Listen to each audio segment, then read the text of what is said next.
Been an easy evening, all these awards. Do I have a say in those awards, all those awards? But it's great to be back at a place that I know very well because I built it. And I'm very proud of it because I built it for $2.9 billion less than the Federal Reserve building, which is a lot smaller, by the way. Figure that one out. But I am delighted to be here at the White House Correspondents' Dinner. Amazing people, a lot of people that I like. Some I don't like at all. But I respect most of them, I must say that. You do a great job, amazing job, and it's an honor. As I said 3 months ago, the show must go on. We were backstage, and we both wanted to just have it go on, whether it was 2 o'clock, 3 o'clock in the morning, it didn't matter. But in the end, it made more sense to do it the way we're doing it. And we had a great news conference at the White House, in a very important room. And you did very well. I think we all did very well. It was a hell of an evening, I can tell you that. Won't soon be forgotten.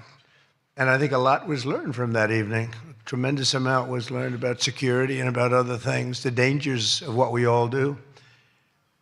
But just like my presidency, the second time is always better. It's always better. And the third time will be better yet. I'm only kidding. From the earliest moments after the attack on our dinner last April, I knew we had to reschedule this event as soon as possible. We had to do it very quickly, and we met very quickly, and we figured something out. But the attempted mass murder at the Washington Hilton, that's what it could have been, was an assault on our democracy itself, a very serious situation. Many of you were there with me, and some showed extreme bravery, like Pete Hegseth, Steve Miller, Tom Holman. Really? They were standing on tables, and most of you were under the tables, okay? But they did. They showed. I saw every one of them that was standing up in those tables. I didn't know if they were brave, if they were smart, if they were stupid as hell. But they were on those tables in some cases, and there were a lot of different feelings going on in the room at that moment. But after hearing the gunshots, many people yelled, "Get down, get down," which caused Nicki Minaj to start twerking. Do you believe it? Get down. She's the only one that really understood what that meant. It's quite an evening. But tonight we come back together to answer that heinous attack with unwavering resolve. And every one of us here this evening to show that in America, we do not yield to political violence. We can't do that. Can't do it. So in this country, we believe in freedom of speech. We settle our differences not with bullets, but with open and vigorous debate. And no deranged loser with a gun will ever change that. We can't let that ever happen. There are a lot of very dangerous people out there. We can't let it happen. I want to begin by expressing our gratitude to the incredible men and women who put their lives on the line every day to protect my family and myself, all presidents, and lots of others. That's the United States Secret Service, so I appreciate it very much. And Sean and the whole group, amazing job. Amazing job.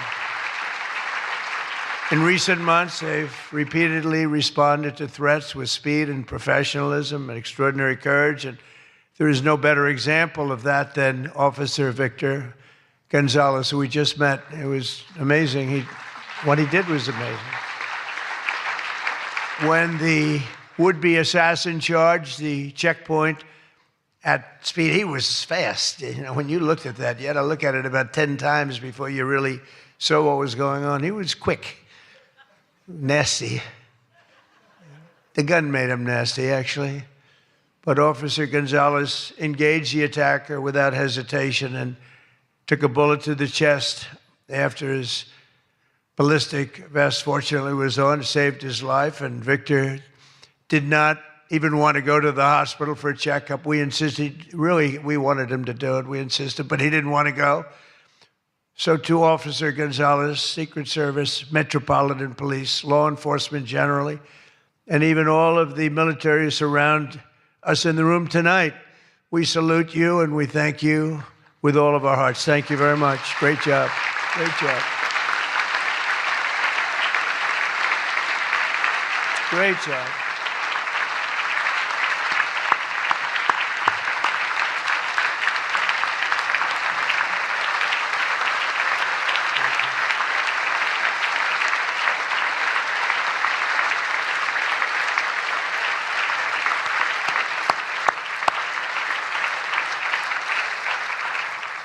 These are great people. So this evening we're picking up right where we left off, so let's have a little bit of fun. You know, I said, what do we do here? Is this supposed to be fun? Am I supposed to be serious? Am I supposed to be a comedian? So I guess you said maybe a little bit of everything. I know one thing, I could never have done the speech that I had ready just a short while. Oh, that was going to be a doozy. I was so psyched. I was going to rip people. And I don't know, just something changed. It's really for the better, but I just wouldn't want to do that. But we'll do a little ripping if you don't mind. But it is true. I said, how do we handle this? It's going to be a different kind of an evening, and it is. And in many ways, it's a more beautiful evening, actually. Everyone's looking really good tonight, and I know it was not easy finding shoes to go along with your bulletproof vests, which many people didn't want to wear because they'd rather die than look 20 pounds heavier. You know that, right? We have that a lot. They put one on me. I said, are you sure I'm not wearing this? No, you look exactly 20. They say, sir, it's about 21 pounds. They said, not good.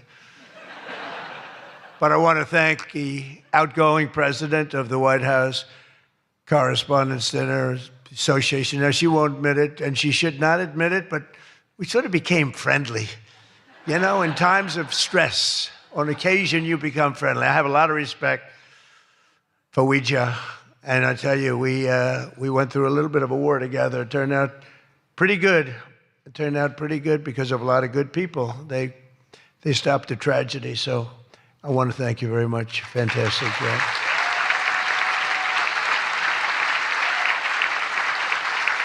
And Ouija worked extremely hard to ensure this dinner was rescheduled, and we want to just thank her family. I just met her parents, her children, her husband. What a perfect family. So it's really great. Thank you very much, all, for putting up with this, right? But let me also thank the incoming president of the Correspondents Association, Jackie Heinrich. She can be very tough as a reporter, I will tell you. She can be nasty. She looks so beautiful, but she can be so nasty. How could that happen? But she just got married to a very successful congressman, a very good congressman. I'd like to have a couple of more votes from it. That's okay. On occasion, he shows a little independence. We don't like that.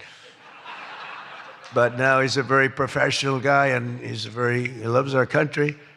But that's a big thing. I just see what takes place. We're talking about what takes place to be in the position that you're leaving and that Jackie's coming into. And it's a lot of work, a lot of friendships, a lot of talent. And so, Jackie, congratulations. Great. And congratulations are also in order for our favorite White House press secretary, Caroline Levitt, who just had her second child. You and your husband. She's great. She's done a fantastic job. We all love her. She's done a fantastic job. She's another one. She can be nasty. But sometimes she has no choice, right? But Caroline may have one of the hardest jobs in the White House. She has to deal with all of you all of the time. And you can be very difficult. You can be very, very difficult people. But I'm probably being a little bit oversensitive. Sometimes I really do think that some of you don't like me. In fact, I read a report, I get 93% negative publicity. 93. So how the hell did I win the election by so much? Think of it. I don't think that's true. I can't believe it's 93. In the 80s, maybe, but not 93. But this place is really the largest group of Trump derangement syndrome people ever put together at one time, I suspect. But some of you are lucky that our last dinner was cut short because I had brought with me what would possibly have been, I'm telling you, I had something. I was going to go after you. I feel so badly doing this. It's got to be such a letdown. Oh, yay. But your lives were really in danger the last time for an opposite reason. But on the plus side, your careers were saved, and we really do. We have a complete and total. I love the words complete and total. They say, but it means almost the same thing. I said, it doesn't matter when you say it. It's called emphasis. It's called emphasis. But everyone is now really warming up. The new White House Military Center, drone port, highly protected ballroom. We have our ballroom. The windows are this thick. I said to the people, well, if a bullet hits, what happens? Nothing. Nothing. It bounces right off, sir. This is the greatest bulletproof glass. I said, AK-47. That's supposed to be a big one. I don't know so much about the guns. My sons know a lot. But I said, I know it's big. What would happen? They go up, meaning it can take more.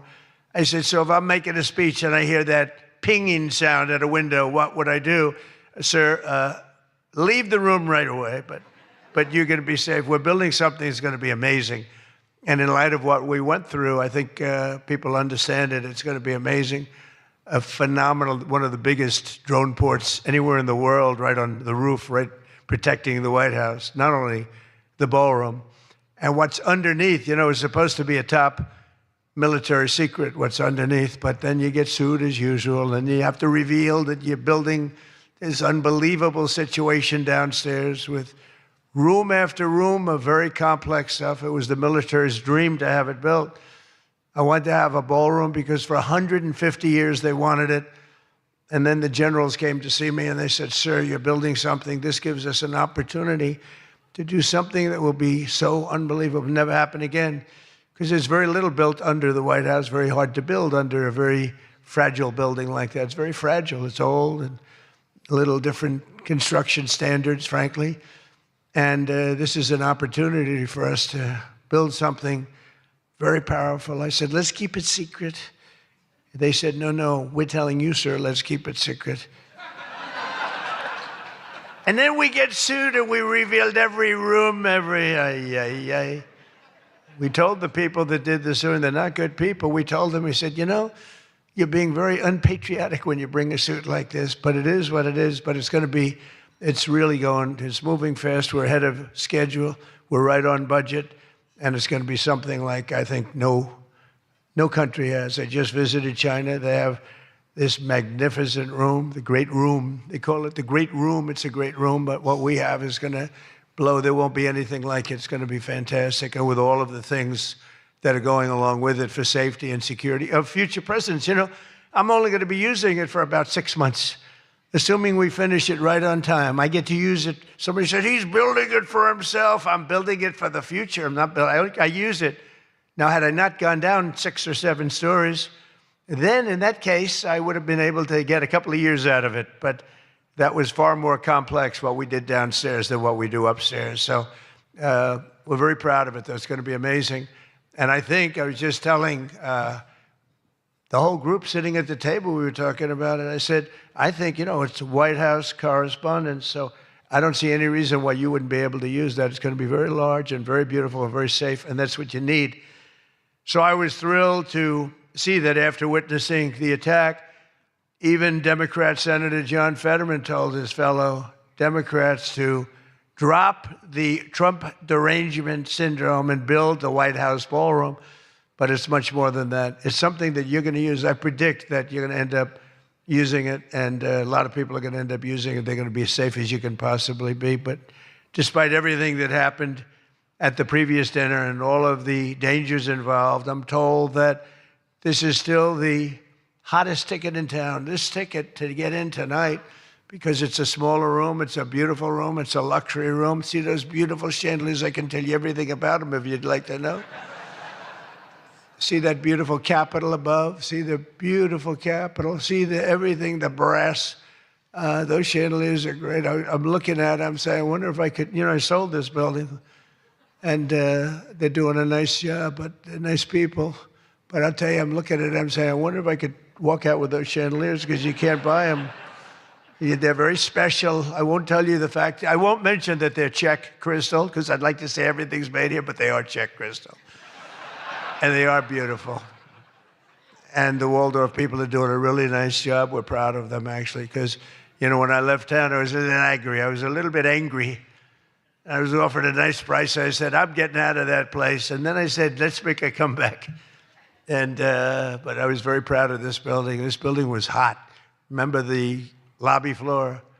82,000 feet. For those in the real estate business, 82,000 feet. That's a major floor. That thing was packed every single night. It was packed, mostly Republicans, I would say, but it was packed every single night. It almost brings back memories. But I left town, and I have just had nothing but good experience. And this might be the best experience of all, having all of these incredible people in this room. It's a great feeling, frankly. It's a great feeling.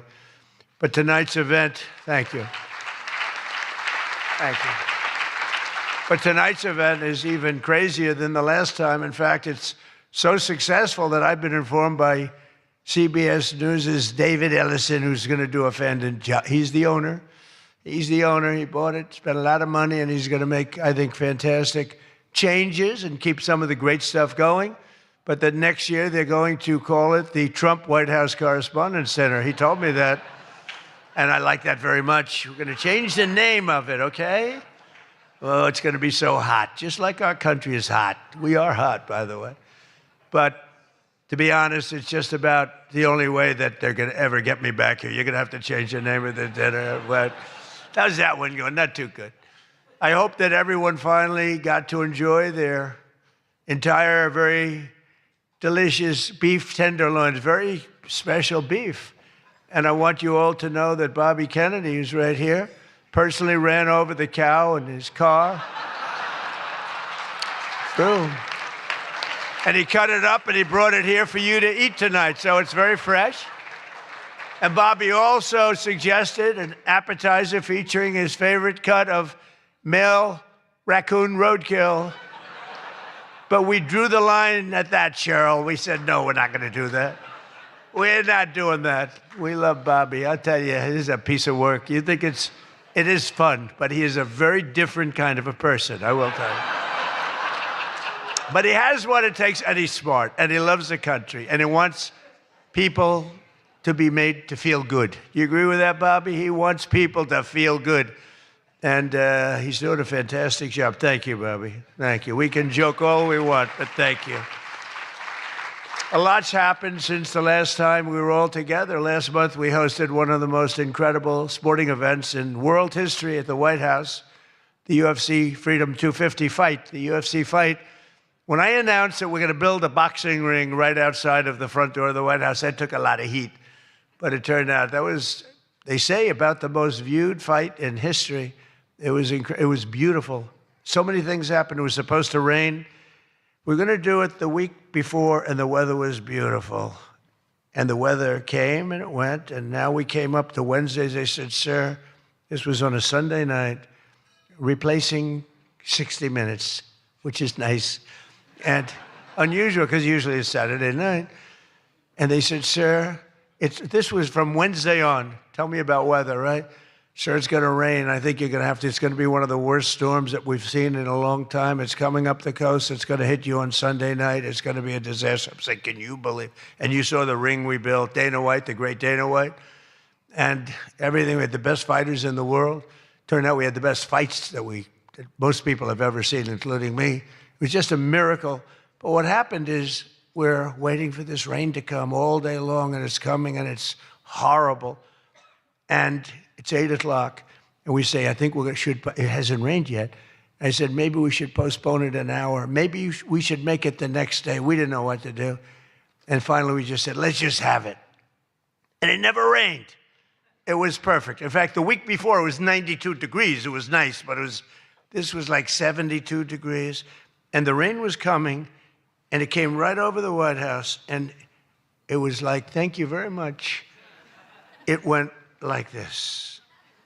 And other areas were drenched a few miles away. We didn't have a drop of rain.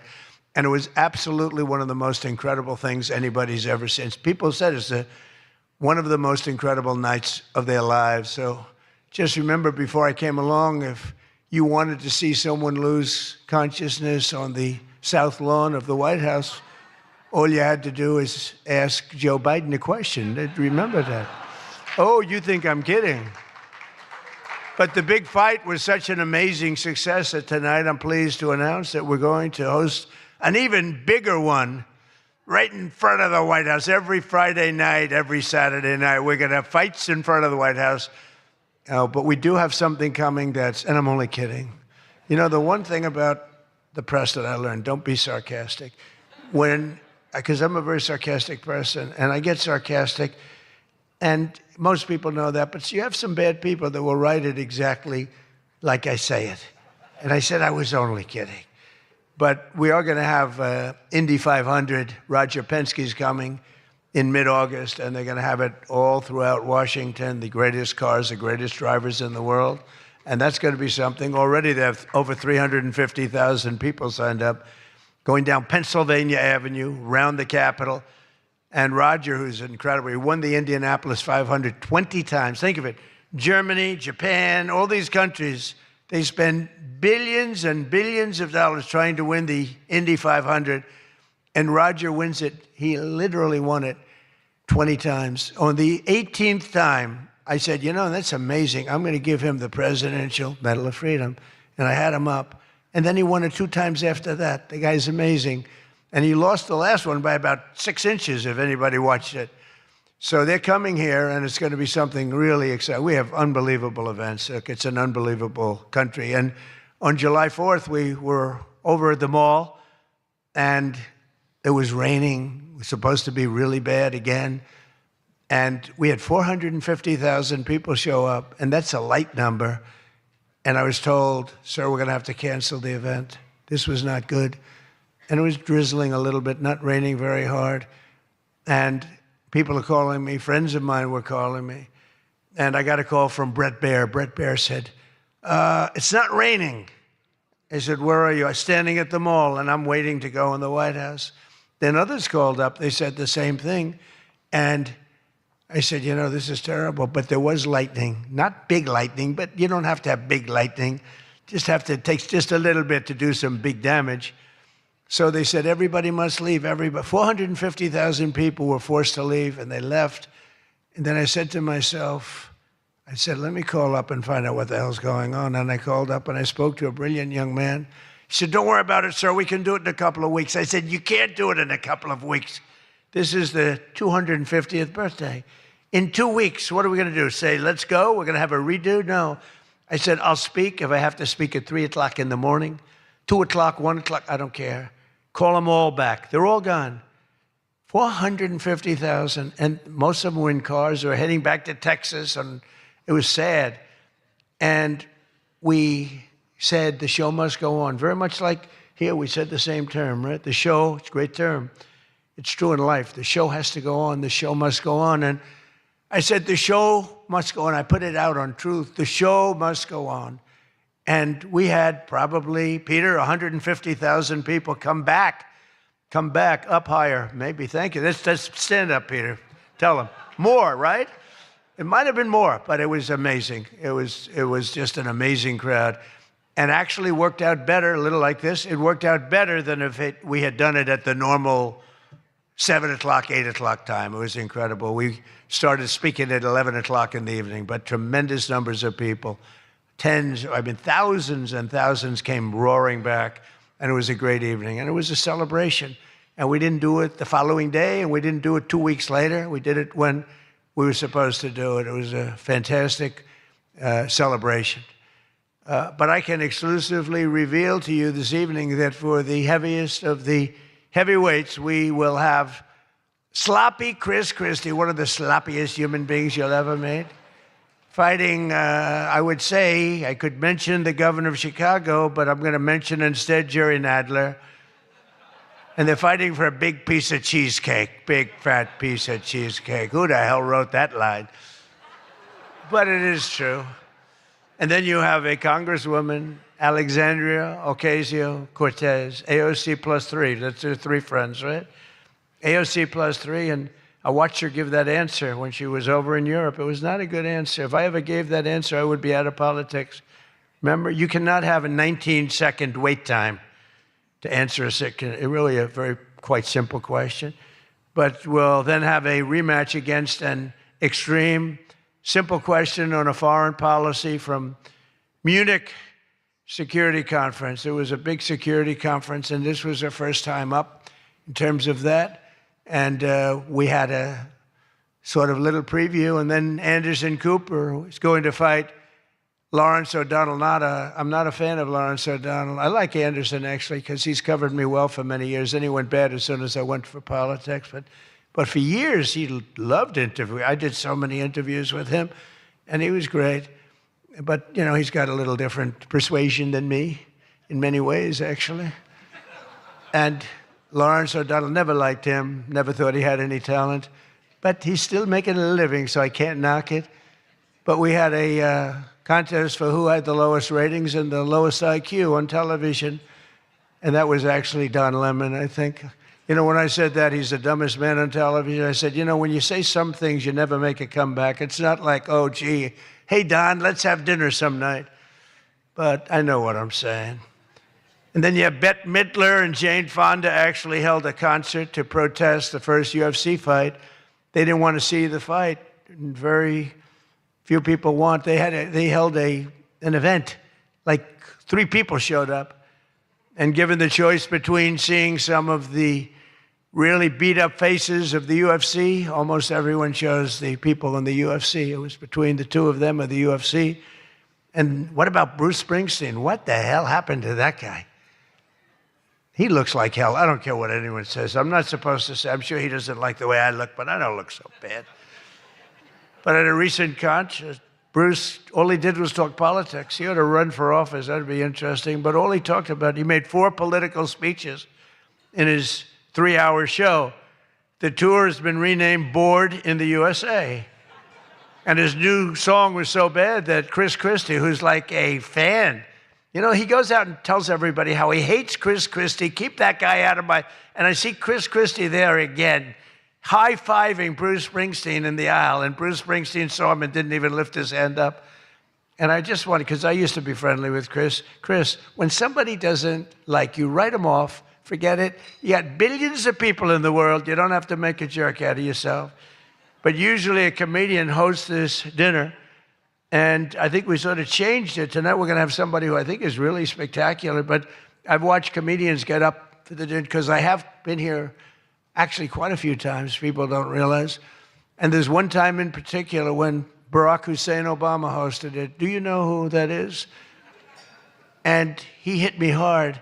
But actually, he hit me with respect. I was sitting with Melania at a table, and you had Brooklyn Decker, supermodel, at a table right next to her. And I really always will like her. She's married to a great tennis player, Andy. And she was at the table, not at my table. And I have watched this clip thousands of times. They keep playing it because they think that was the evening I decided to run for president. It was not. In fact, I loved the evening. I looked at my wife. I said, can you believe it? All these people, that's all they're doing is talking about me. I love this dinner. It's true. And Obama was nice. You know, it's amazing how things work out. He actually showed a picture of the White House with a big Trump on top. Like I put a sign. And, you know, I'm sort of doing that when you think about it, right? I mean, he wasn't really wrong. But no, he was respectful. He was good. But it had nothing to do. It had nothing to do. I just decided that I wanted to make America great again. This had nothing to do with that dinner. I've gotten so many calls, and for years they've been saying, was that the moment you decided to run? Really, no. I left that night, And the press was there, a lot of the same people that I see. They said, did you have a good time? Unbelievable. And some thought I didn't have, but I did have. And I always remember, though, Brooklyn. She was so angry. She was much angrier than me. She was angry. She thought they were mocking me. And they really weren't. It was just one of those things. And I had a great time. But I left, and I thought I was there 3 or 4 times before that. But I sort of thought, wow, that dinner is really something special. And then I ran. I got elected. I thought the press treated me very, very unfairly. And I don't know. I think I made the right decision, because you hate to go where maybe you're not wanted, but they did want me. They wanted me for ratings, and they wanted me for other reasons, but not for love. And I said, I'm not going to go. First time that ever happened, I think. Was that the first time? Just about. Presidents always came. And I didn't go for 4 years because I got treated terribly by the press. In my opinion, unfairly. I know unfairly because I know the facts, but I got treated unfairly. I didn't go. And this year I was called by your president and your chairman and all of the people, and they said, we'd like to do it. And I said, you know what? With time goes by, time passes, and you sort of look at life a little bit differently. I said, let's do it. And I didn't know it was going to turn out the way it did. It turned out to be the biggest event in the history of your day. That was by far the biggest, right? For all the wrong reasons. But as I said before, a lot was learned from that evening. So much having to do with so many different things, including security. But it's an honor to do it. This is my first. I've been to it numerous times, but as president, I haven't been here. And I'm glad. And they said, would you do it next year? I said, I will be back next year. Now, if you get really, really nasty, maybe not. I don't know. But we're going to be back next year. And or Jackie will treat me very badly. But this year, the association decided not to have a comedian, so they considered using Jimmy Kimmel, Jimmy Fallon. These guys, they're terrible. They're terrible. Stephen Colbert. These are people without talent. They get a lot. They have talent. You know who has talent? Their agent, getting them the money they get. They have no talent. But they are not comedians. They're not funny people. They're angry people. They're sick people. But the association really put on a big show, and they have somebody very special. I look forward to seeing him. And so they thought about going with a professional clown for entertainment. But Adam Shifty Schiff was not available. He's known. I called him. I hate some people. I shouldn't say this. I'm not supposed to hate. I'm supposed to love everybody. But he's a terrible person. He's a liar. And I called him Watermelon Head because he has the largest head I've ever seen with the smallest neck, pencil neck. How does that big, fat, ugly head stand on a little pencil neck? And then I'm told that even Rosie O'Donnell reached out from Ireland. She really wanted to be here in order to honor me. She loves me very much, and she was desperate to come back to the United States and pay her respect to Donald J. Trump. But that didn't work out, unfortunately, because nobody wanted her to come back. But she's one of the greatest sufferers of Trump derangement syndrome. She's a sick young woman, sick older woman, I guess now I have to say. So instead, we're honored to have, for entertainment, the very talented mentalist, Oz Perlman. And everybody, they said, are you going to stay? I said, yeah, I'll stay. I think I'll stay. What the hell else am I going to do? I've got Iran, I've got this, I've got that, which is all going extremely well. Don't believe the fake news. It's the only thing we were talking before, I said, so we've hit Iran very hard. Their Navy is gone. Their Air Force is gone. 250 jets, no longer. 159 boats, good boats. In fact, I said, why the hell didn't we keep them? We could have used them. But 159, but all at the bottom of the sea. They have no radar. They have very few drones left, despite what you see. And every once in a while, they're going to set some things up, but they don't have much left. And by the way, they are talking to us right now. They'd love to make a deal. I don't think they're ready to. I don't think it's time yet, but I'm willing to listen. But they cannot have a nuclear weapon. We don't want to see Washington, D.C., or any of our cities, or Israel, or frankly, the Middle East, destroyed with a nuclear weapon, because I know the power of nuclear weapons. I see it. I get to see it. We're not going to let that happen. So this is all about, we will not let them have a nuclear weapon. And they would use it. They would use it if they had it. But Oz, I do have one question about what happened that time, because he was there. How the hell did you not see that coming? He sees everything. He sees everything. He's telling me about your grandmother and your this. Why the hell didn't you? We got to ask him that question when he gets up here. Why didn't he see that coming? But of course, this evening, it's really all about the fake news media and your handling of prizes, and writing and producing and performing made-up stories like the Academy Awards. You know, Academy Awards used to be the epitome of ratings. Outside of the Super Bowl, it got the second most ratings. Now it's down in the dumps. Nobody wants to watch it anymore because they took on Trump. They hit me all night long. They hit me. The winner is so-and-so. I want to talk about Donald Trump. I hate this man. Nobody wants to hear this stuff. Right, Peter? Nobody wants to hear. You ever see the ratings? They used to have 48 million people. Now they have 2 people watching. But they'll learn their lesson. But I want to personally congratulate CNN's Caitlin Collins on receiving her award. It was all about me. It's a fake. She shouldn't get the award. It was a fake. But I didn't mind. I said, Caitlin, congratulations. But it was fake. There's no question about it. But she's a young, attractive woman. She never smiles. I said, Caitlin, do you have a smile? Smile. You have a nice position. You're at CNN Fake News. You should be a happy person. So smile, Caitlin. Just smile. But we attack, and I thought Caitlin had really made it big with a major new sponsorship, but then I informed her that it wasn't her on the Bud Light can. It was Dylan Mulvaney. And Dylan Mulvaney cost Bud Light $35 billion in market cap. That was the worst commercial ever made, by the way, for those few people that want to hear that. Most people don't care, but I would. I wouldn't want to hire Dylan anytime soon. Think of it, they hired Dylan Mulvaney, and their market cap has gone down by $35 billion. Who wrote that commercial? And then you have writer Josh Dorsey. He also received, he's been killing me for years. No, he's been, and yet tonight he shakes my hand, he hugs me, everything nice. He kills me. Josh is amazing. He writes more stories than any human being.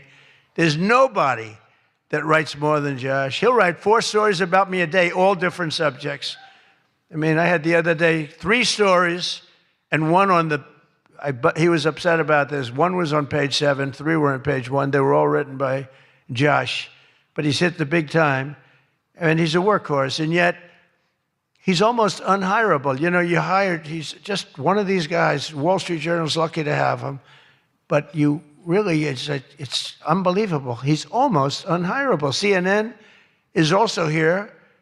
And I'm very disappointed they didn't bring Fake Tapper, because he's had a rough couple of years, Fake has. You know, he calls me up every once in a while. If I pick it up, I pick up my phone. I used to go to this young lady. I'd say, any calls from the press? No, sir. I said, oh, now I'm the president of the United States, right? I'd say to Stephen Chung, is Stephen here someplace? Where's Stephen? He's one of the toughest human beings I've ever met. Don't ever wrestle Stephen. You'll be in big trouble. But I say, Stephen, let me ask you, did the press call? No, sir. You know, when I was a developer, I'd get a call every half an hour. For whatever reason, I always got disproportionate press. So I said, Stephen, nobody called? No, sir. 2 hours later, I say, hi, Steve, how are we doing? Everything good? Anybody call? No, sir, no press calls. I say, I'm president. Nope, they never call. So this went on for about a week. I'd say, Caroline, did the press call? No, sir, no calls. I said, nothing. It's over a week. I haven't received a call. So I said, you know what I'll do? I'm going to give the press my phone number. That was the stupidest thing I ever did. I'm getting a call every 3.7 minutes.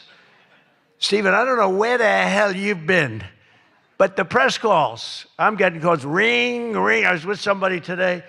They said, I've never heard a phone ring as much as it's fresh. Now, I look at the thing and usually just delete, delete, delete.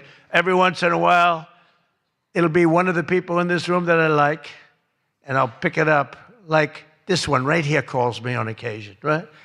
she'll call me and she says, hello, sir. How are you? We want to talk about some horrible subject, like a horrible, depressing subject. I say, Jackie, I don't want to talk about it. Congratulations, however, on your new marriage.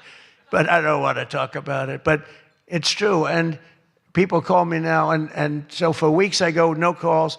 And I learned then that both of them, they feel that I'm doing a great job. And they feel I'm above it all. And that no person, hundreds of people call no person, is good enough to talk to Trump. And so we don't even bother telling you. That's not the way it works, Caroline. You have to let me know, because sometimes I do like to speak to the press, but now I have the best system I've ever had. It rings, and just so you understand, you're much better at putting your name, because if there's no name, I just can't do that. You know, I pick up every once in a while. Hello, I'm from Reno, Nevada. We're a startup paper. We're calling it the Reno Express. I said, do you believe I'm the president of the United States? Mr. President, could I have your views on Iran? And I just hang up. No, I get the craziest calls. I mean, some of them, my wife said, I can't believe you do this. This is a hell of a way to live. But sometimes they get calls from very important. Sometimes I can straighten out stories that are going to be fake, and I can make them from a fake story to a good story. I always find that when you don't speak to the press, you always get a bad story.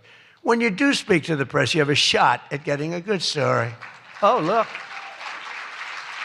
No, look, if I were a reporter, and let's say I'm a big reporter, I work for the failing New York Times, or I work for, well, I don't know, do they ever come to these dinners? Didn't they cancel out a long time ago? Big mistake. They should be here. But I get a call. I've always found that, you know, speaking to them, you just do better. You do better when you can, when you have the time. You speak to the reporter. You treat the reporter with respect. Sometimes now there are reporters where it doesn't matter. You can be so nice to them, it doesn't matter. You get treated unfairly. But you have a lot of great reporters where when you speak to them, you can get your point across, and that's a good thing. But some people say that Jake Tapper is a great investigative reporter in D.C., and that's why after moderating our debate, it only took him 1 year to break the story that Joe Biden might possibly have suffered from cognitive decline. It took him 1 year. He wrote a book about how great he was mentally, not too good. And I don't like Biden because Biden was very unfair to a lot of people. But Jill Biden insists that Joe would have beaten me in 2024, even though he was way down. She said he was way behind in the polls because he was seriously ahead. She felt he was going to win because he was seriously ahead on deceased voters. He was leading in the deceased crowd, and there were a lot of them. You're finding out there's a lot of them. Look at the numbers that just came out yesterday. And it's traditional that at least one or two potential presidential hopefuls attend the Correspondents' Dinner, but many of them seem to have really chickened out.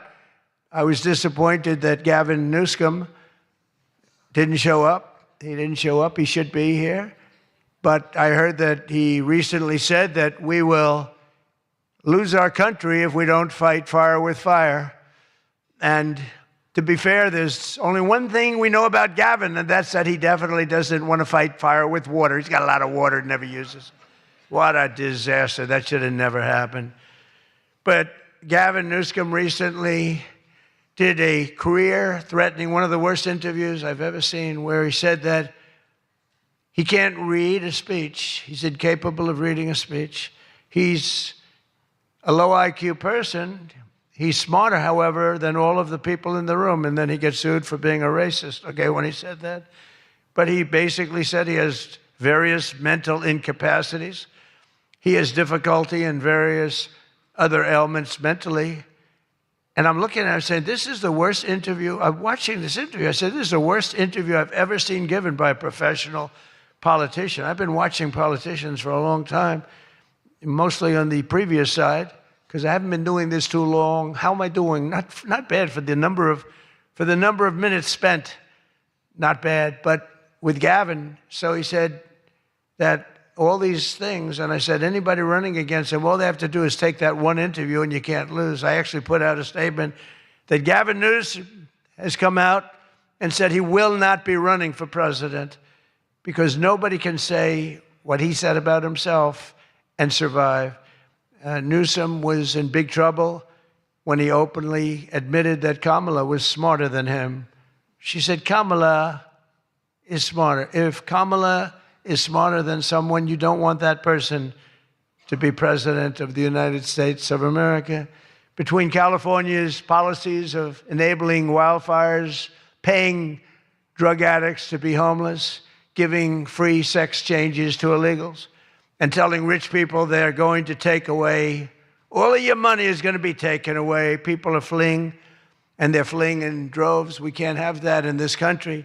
It's becoming such a horrible and dangerous location that Ilhan Omar, one of my favorites, and her brother are thinking about moving together, very much in love.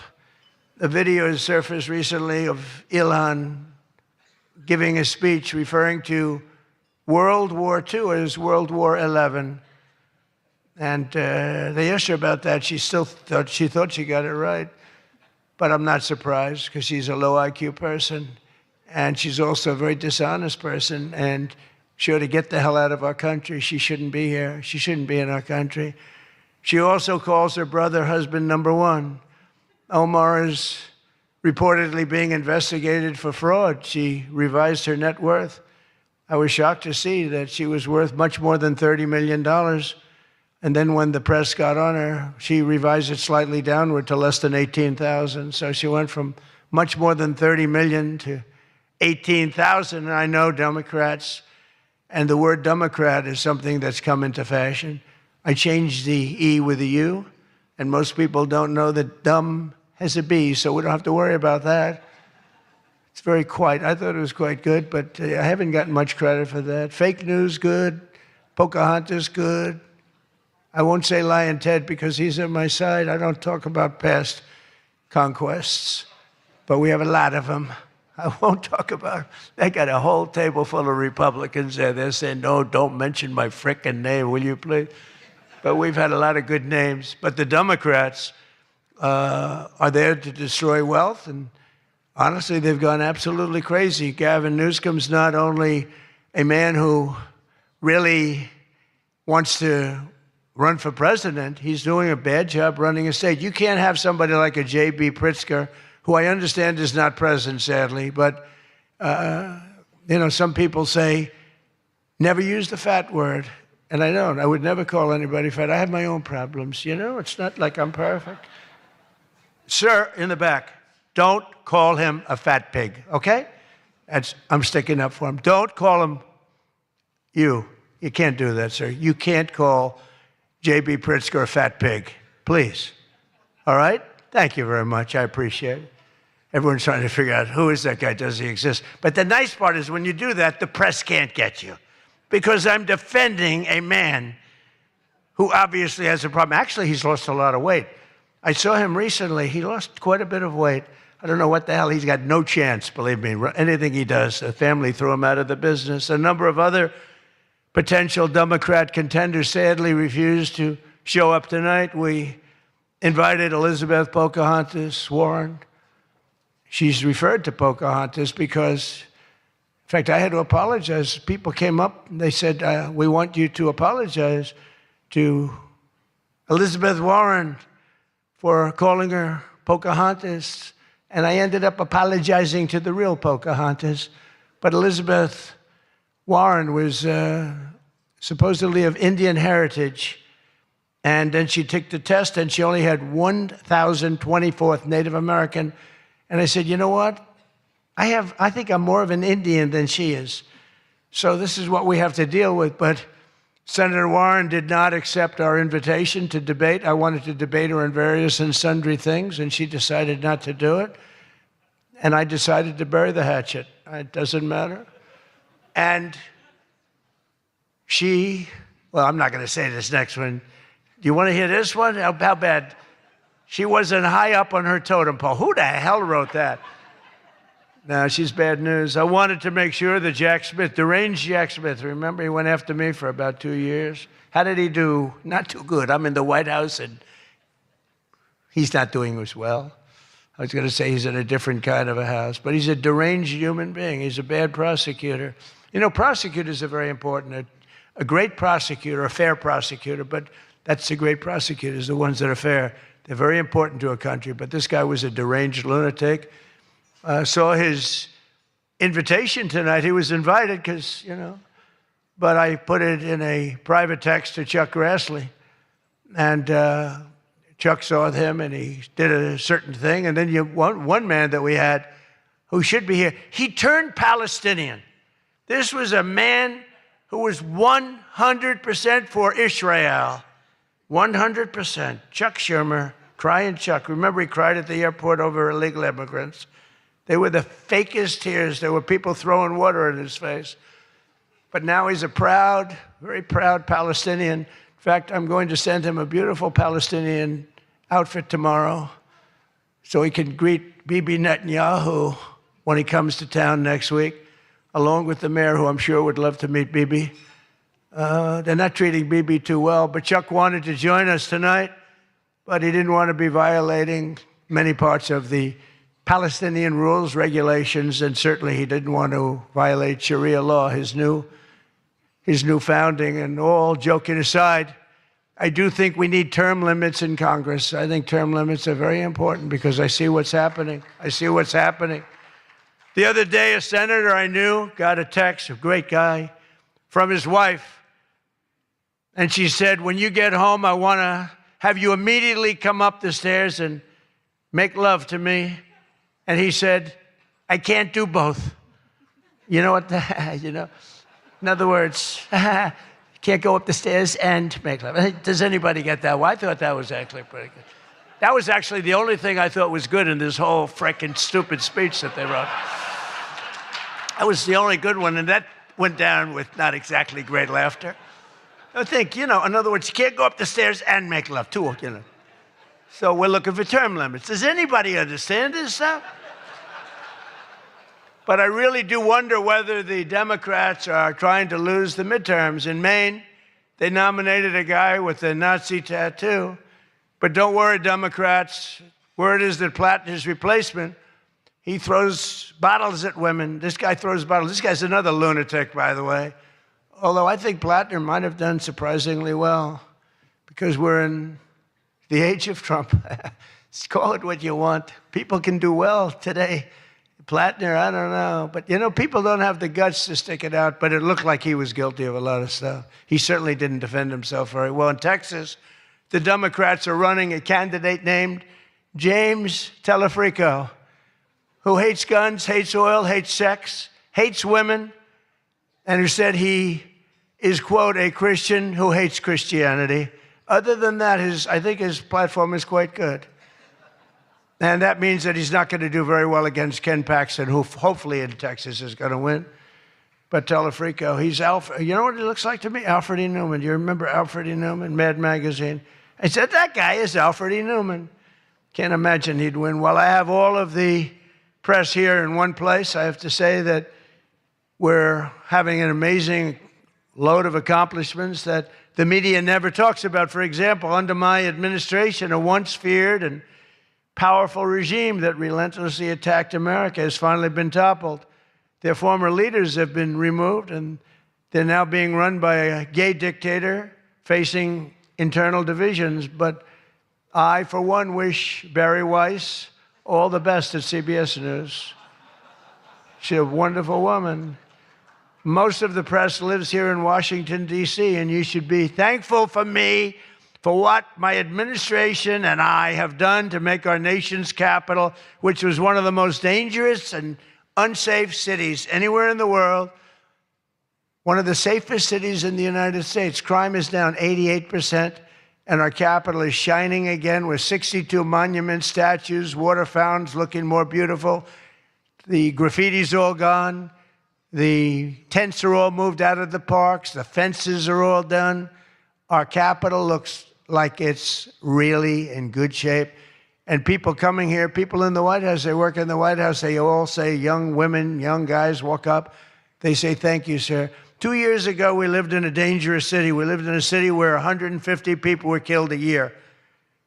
And now we have almost a crime-free city. Our National Guard has done an incredible job, and we've removed over 5,000 career criminals. We removed, there's one stat, I think it's a great stat. It's to me, it's fantastic. 2% of the people create 91% of the crime. That's something you can fix, and we fix it. We moved out over 5,000 career criminals out of Washington, D.C., and we have the greatest capital in the world. Again, it's beautiful, it's thriving, the restaurants are thriving. You couldn't get into a restaurant because they didn't have, all the restaurants were closing. And if you even got in, you felt unsafe. People were getting into Ubers and they were being attacked when they were in an Uber. It's not happening anymore. We have tough, smart people, and they have done a fantastic job. Washington, D.C. is safe again. You can't get into a restaurant. The restaurants are opening up. They're opening up all over the city. They can't get, it's the exact opposite. They can't get space. But mostly I've given up on you and the media so that now I just gave up on you and I'm #1 on TikTok. Did you see that I'm #1, Stephen? Is that true? I'm #1 on TikTok. So how can they be so bad? 520, think of this, 425 billion views. Can you believe that, Peter? I mean, let's go, Peter. I gave up on you people. I gave up on traditional press. And it obviously worked because we did win in a landslide. I mean, somebody's got to be saying something good about me. But TikTok, good old TikTok, and I was able to get it sold to a group of very wealthy people, mostly Americans. I was told President Xi, who's a man that I get along with very well, he was a hard no for the sale of TikTok. They all said he's a hard no. I said, well, let's put your group together. They put it together, billions, hundreds of billions of dollars. I called up President Xi. I said, President, look, these are American people. They're wonderful people. In fact, one of them happens to own CBS, actually. I mentioned his name. I said, these are wonderful people, and it'll be a good thing. Does it mean anything, President? It's nothing. It's nothing. They love your country. We'd love to see you approve the deal. And he goes, all right. That was it. It was done. And we sold TikTok. And he's a friend of mine. And he's not contributing to problems like other people contribute to problems. So we get along. But we made the deal. But #1 on TikTok is Trump, and that's probably why we won. But for all of the trouble that you give me a lot of trouble, a lot of heartache. I hope all of you know that I believe in the free press more than anyone in this room does. Maybe not quite. But that's why I'm proud to be the most open and transparent president in history. They called me that. You know who calls me that? Caroline. That's about it so far. Would anybody else call me that? I think Peter would call me that. Am I the most transparent? Biden never used to answer your questions. He'd ask Biden 20 questions. He'd never get an answer. Who's the most transparent president, Peter? Who? I look at him. It's the first time he's tongue-tied. I cannot believe it. Oh, he's not going to be happy tomorrow. But you people have no idea how lucky you are. When I'm gone, you're all going to be broke.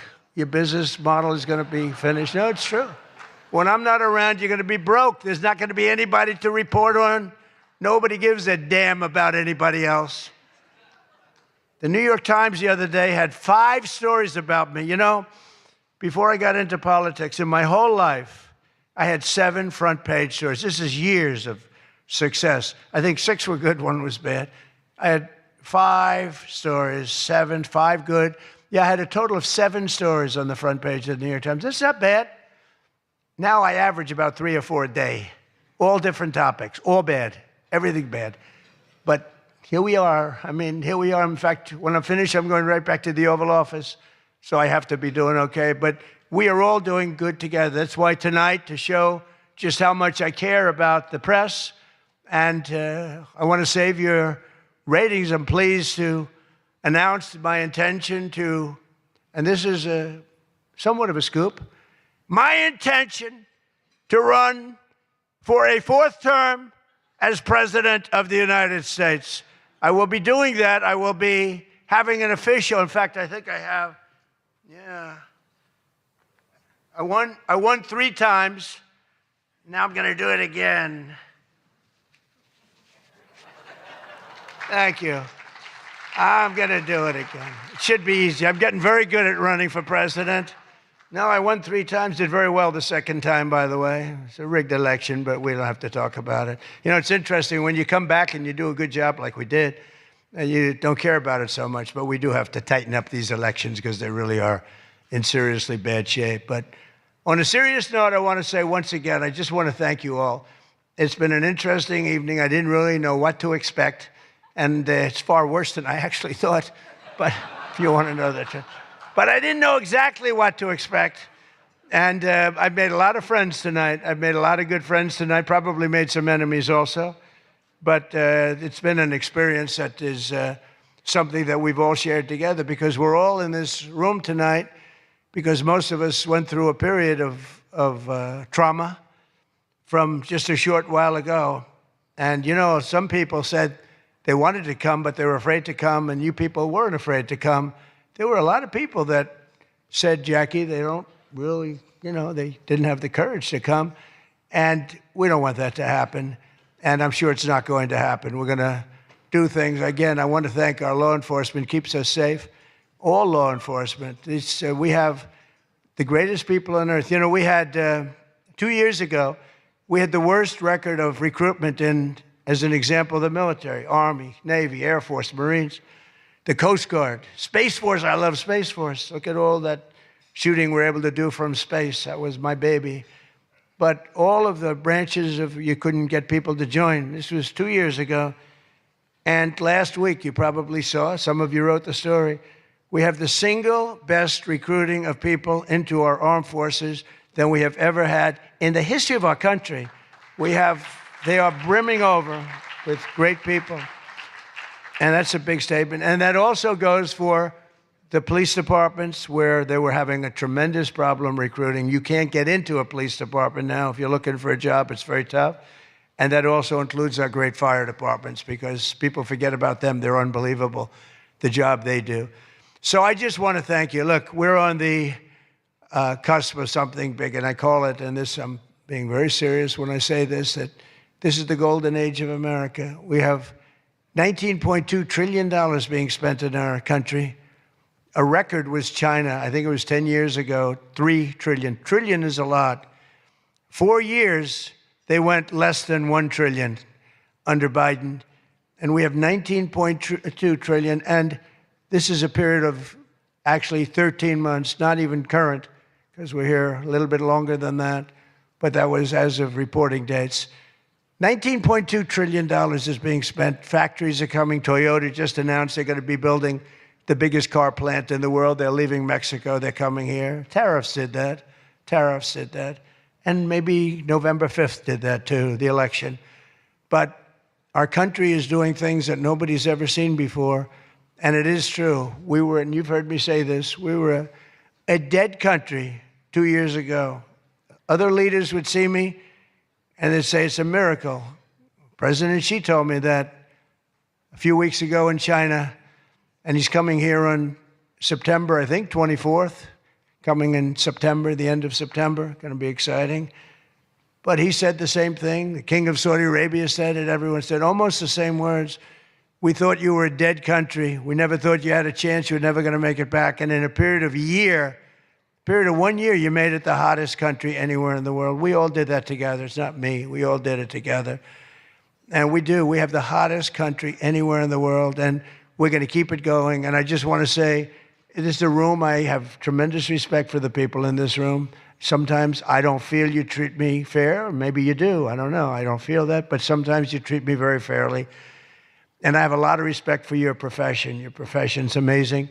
And I just want to thank you for having me. And it's been fun. And I've met a lot of great people. And, you know, I used an expression, and I've used it right from the beginning. I did this for one reason, to make America great again. And that's what's happening right before your very eyes. We have made America great again. It's going to get a lot greater. So thank you all very much. It's an honor to be with you. Thank you. Thank you very much.